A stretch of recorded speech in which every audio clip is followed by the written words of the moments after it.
সুখবর সুখবর সুখবর, বিগত 25 বছর পর আবারও শীতকালে আমাদের মাহে রমজান।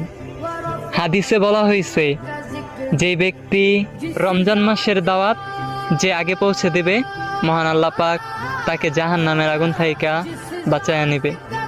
এখন মুসলমান হয়ে আমাদের দায়িত্ব ভিডিওটা 3 জনকে শেয়ার করার। সুখবর সুখবর সুখবর, বিগত 25 বছর পর আবারও শীতকালে আমাদের মাহে রমজান। হাদিসে বলা হয়েছে, যে ব্যক্তি রমজান মাসের দাওয়াত যে আগে পৌঁছে দেবে, মহান আল্লাহ পাক তাকে জাহান্নামের আগুন থাইকা বাঁচায়া নেবে। এখন মুসলমান হয়ে আমাদের দায়িত্ব ভিডিওটা 3 জনকে শেয়ার করার।